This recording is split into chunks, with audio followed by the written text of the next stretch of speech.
back into another edition of the 2025 MLB Draft Spotlight Show. This is the lefty, the Southpaw edition, Mr. Liam Doyle. By the way, great name. Great name. Awesome name. You do. You too. Finally, some Great name. representation, man. Liam Doyle, Southpaw, Tennessee Vols. How you doing, Liam? I'm doing good. Pleasure to be here. Thanks for having me on.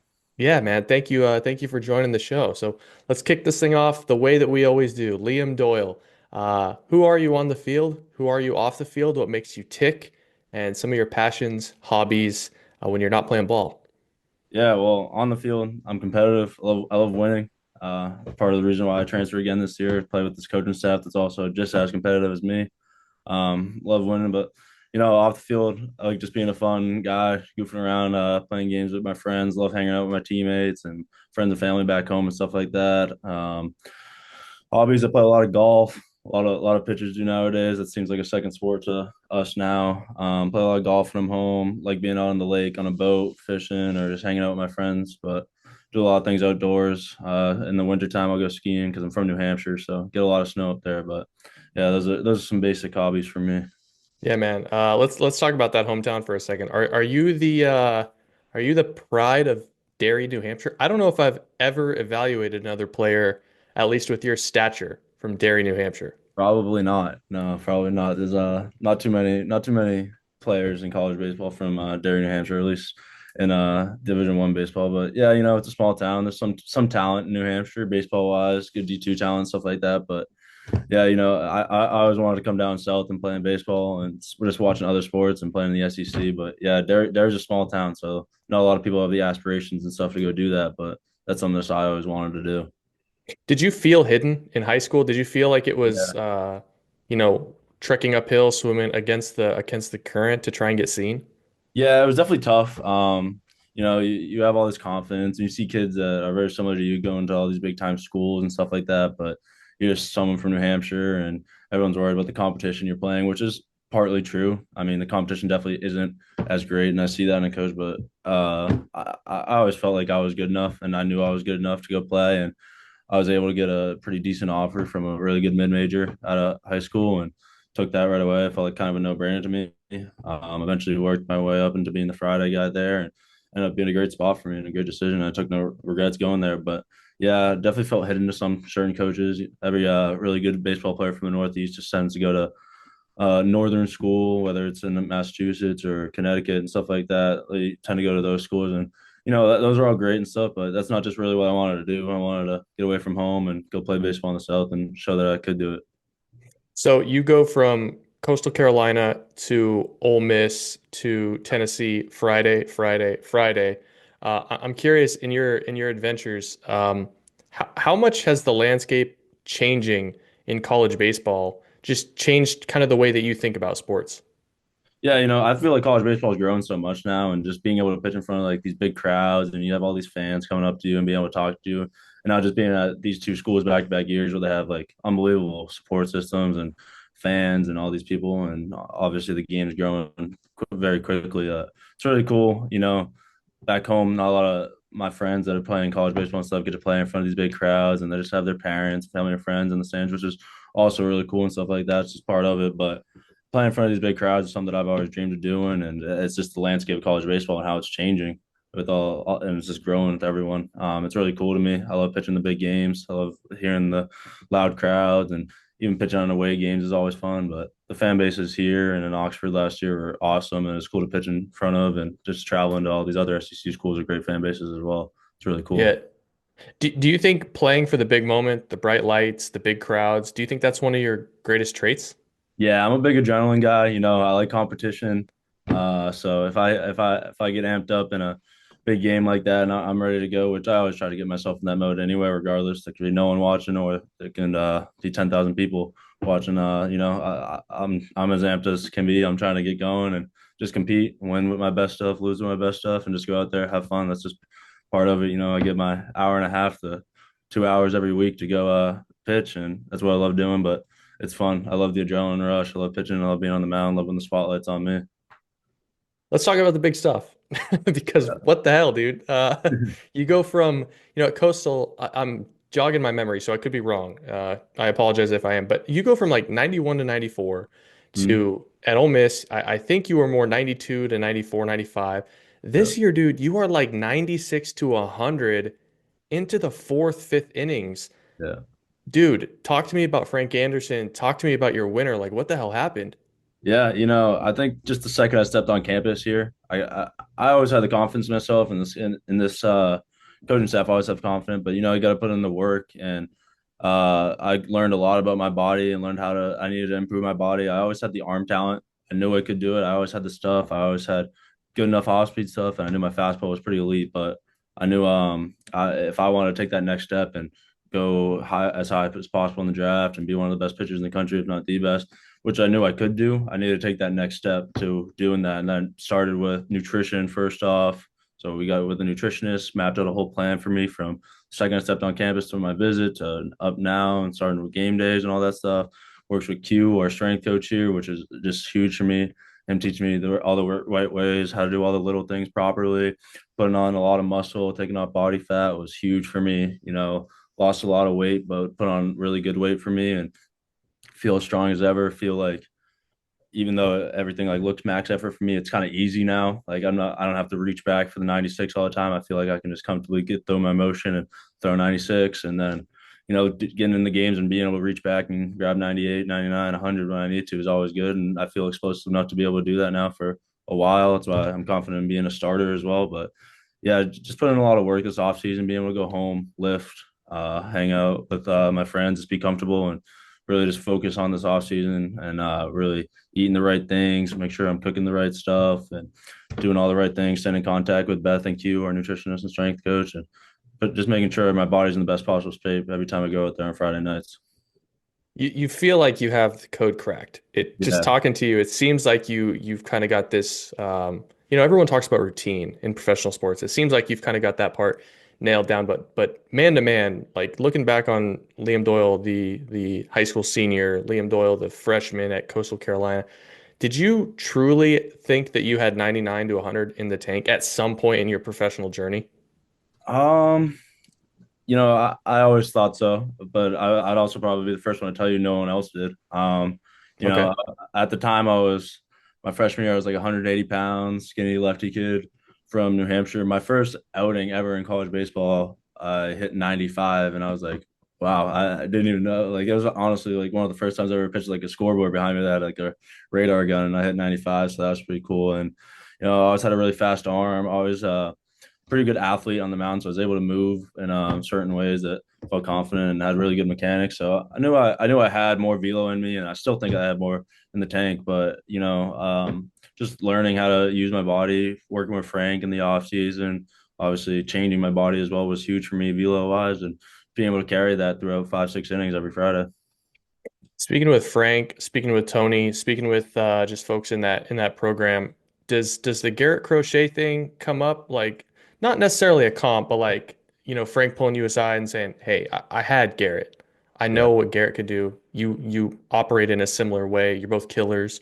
Um, do you compare yourself to Garrett? Have you spoken with Garrett? Like, talk to me about that topic. I've never met Croce personally, but now there's a Red Sox. I am a huge fan because I am from Boston, so that's pretty cool. But I've heard a lot of stories about Croce, how he had all the talent in the world, and he was still learning, figuring out his body because he was a lot bigger than me. But I've heard some similarities. I've heard a lot of similarities off the field more than even on the field about like how he handled himself and who he was working with. He obviously worked with our strength coach too here and all that stuff. And I've heard just a lot of similarities, but I feel like we could be completely different pitchers at the same time.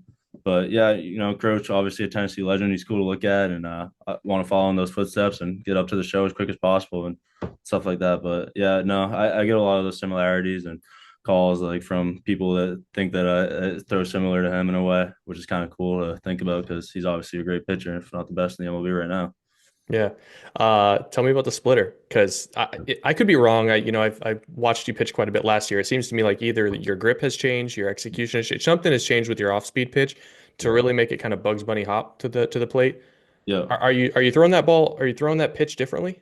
Yeah, I am. So last year, it was always a decent pitch for me, but it wasn't great. I needed to be better. I kind of held it to where the ball spun like and it looked like a two seam fastball, and it didn't spin fast enough for hitters to like pick up on it, or they picked up on it right out of hand, and it wasn't great. The metrics and stuff on it were elite, but it just never played to how good it was, just because it was so different than my fastball and stuff.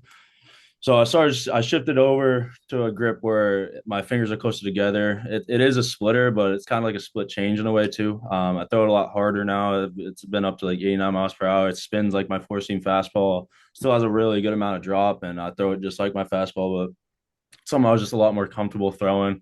It's always around the zone. It's honestly, if you tell me to go up there, throw a strike, it's probably my best off speed pitch to do that. But yeah, I get a lot of swing and miss now. I have a lot of confidence throwing to both lefties and righties. I think it was huge for me to be able to start throwing it to lefties, which I tried a lot this fall and spring. And it was a trial and error thing, just different point of views. Because when I'm throwing it to a righty, I'm trying to throw it at their front knee and have it go back in. So I don't really have that when I'm looking at lefty. I don't have that start point that I'm looking for. But, being able to just practice that, throwing in bullpens, having a lefty stand in and stuff, and being able to throw at both sides of the plate has been huge for me. And I think it's honestly my best off speed pitch right now. You've been throwing that turbo cutter as well. That's played really, really well, especially off how your fastball operates. Yeah. Do you have and obviously that's going to stick around against lefties and righties. It's kind of a full arsenal that you got a full bag of tricks. Do you Yeah. have a bigger breaking ball that you want to break out, or is it just something Yeah. that you're like, right now I have no need? Well, I always feel like I can be able to beat anyone with honestly just fastball splitter, which is always good. But I also think my slider is a really good pitch. Plays well off my fastball. Hitters often take it because they're so dead red fastball against me sometimes. So it's been a solid pitch. I can throw it to both sides of the plate. I get a lot of strikeouts. I've gotten a lot of strikeouts looking on that already this year with my sliders being in the zone. Another pitch Hmm. throwing for strikes, be able to throw all my off speed for strikes, and plays well off my cutter, plays well against lefties. I like using it early in the count because usually I go back into the count fastball, go to my best pitch. But using it early in the count, being able to throw it in the zone, hitters usually auto take it the second they see it, and it's just another pitch that I worked on here and developed as hard as I can, and started throwing it. My problem last year with that was I was kind of at a different arm slot than where my Mm. fastball was, so that was another thing that we worked on when we got here, get that arm slot off higher. I always looked at like TrackMan numbers, and my numbers are already really good, but my release heights were different. Hitters would see it out of hand and was popping out of my hand too early, so hitters would just take it. But being able to bring all those together and all my spreadsheet stuff closer together was huge for me. And that's how my slider kind of developed, and it's been a solid pitch for me this year. I know during SEC play I'm gonna start having to use it a lot more than I am now, but right now I just focus on throwing strikes and winning or losing with my best stuff. Man, I love getting between the seams with the data. It's refreshing, and I shouldn't have expected anything else with Frank Anderson kind of talking to you on a regular day basis. But Yeah. it hasn't always been unicorns and roses for you, Liam. I'm sure that there's been some speed bumps along the way. Yeah. Adversity. It's a question I love to ask, man. What's the biggest example of adversity that you've had to fight through? Well, ending last season off was not great for me. Gave up a walk-off home run in Hoover, and that always stuck with me through the offseason because you got to be able to move on. You still got your whole career ahead of you, but just losing that game for my seniors and my other teammates and stuff like that. That was the last baseball game, and stuff like that sucked, and it really motivated myself personally. You got to put little selfishness into it and really like, damn, like that hurt. And I lost it not just for myself, but for my team. And now I got to go to work and just make myself better and improve every day off of it. So the sour taste in my mouth. Always thought about it through the off season, hear about it all the time and just trying to move on. But baseball wise, that's definitely been my biggest adversity. And now I'm just using it as motivation to keep pushing through this year. Question out of left field. Did you play hockey growing up? Not like on a team. I can skate and I play pond hockey with my friends or something like that, but not organized hockey. I was always a baseball, football, basketball kid. But a Okay. lot a lot of my buddies grew up playing hockey. It's a big hockey area up there. You have a hockey mentality about you, just this hockey energy too. That's Um, it's the northernness. it's the New Hampshire thing, yeah, for sure. Hey, Liam, let's get you out of here with three more questions. Tell me about this entire Tennessee squad that you've got rolling out there. Who's the one guy on that squad that you would not trust to order dinner for the entire team at a steakhouse? Oh, Who's Mr. Chicken Nuggets, Mr. Birthday Cake, peanut butter and jelly when there's a uh, filet mignon on the menu? you know, usually the pickiest eater on the team is actually kind of funny. It's Andrew, my roommate. He's definitely the pickiest eater I've ever been around. A funny story though, when I came on my visit here, we went to Ruth Chris for dinner, and Kirby Connell, he pitched here last year, and he's now our coaching staff. He was at dinner, and he ordered like a medium steak from Ruth Chris, and everyone lost it on him. It was funny because no one, you're not supposed to do that at like a really good steakhouse like that, and everyone was freaking out. But it was a pretty funny story there. But yeah, Andrew's a very picky eater. He doesn't eat much. So if we were getting food from Andrew, it'd probably be like a cheese pizza or just like a very plain sub from somewhere. He's a very basic eater, so I'd probably say him. Let's say you pitch for another 20 years. What's the walk-up song, man? Like what's the walkout song, starter, bullpen? Like what's the song that you're gonna keep and you can't change it? I love my walkout song this year. I changed it to "Shipping Out to Boston" because I always grew up going to the Fenway and stuff, listening to Papelbon walk out to that at Fenway. And my family's all from Boston and they love it, so I changed it to that this year. So might keep that. I think it depends on where I go to the organization. It'd be tough to walk out if I'm in New York to ship it out to Boston or something. So I don't know if I'll be able to keep that, but that's my walkout song right now, and I love it. It's really cool. I don't know. That's kind of the only one that stuck with me this year. That I'd have to think about that question a little bit longer. But I do really like my walkout song right now. It gets me going, gets the whole team going. It's pretty fun. Makes me think about home, my family as well. Just all that atmosphere and being back in Boston, and it's all really cool. I mean, I think you hit the nail on the head. As long as it's not the pinstripes, I think you can roll Yeah, with that forever, right? I'd be able to as long as it's not the. I don't know. Hey, I'll go. I'll change my walkout song if I'm pitching for the Yankees one day too. So that No that wouldn't be kidding. a problem with me. All right, man, this Tennessee roster. Last question, get you out of here. Who's the one guy on the roster? No way you're letting him date your sister.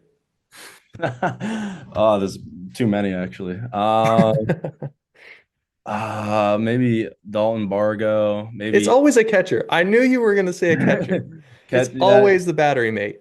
yeah. No, it might be a cat. Any of the catchers besides Stone's actually a really good guy. I let Stone Lawless date my daughter. He could do that, but Andrew, maybe probably not, just because I know him too well. Those two guys probably not. And our freshman class, no, Oh, you no. can't let the freshman. They're good. They're good at hitting and pitching and stuff, but no, they wouldn't be able to date my daughter. Yes, sir. Liam Doyle, hey man, listen, you've been one of the funnest stories in college baseball in 2025. Keep it up. Keep doing your thing. Excited to see what the future holds. I appreciate it. Thanks for having me again.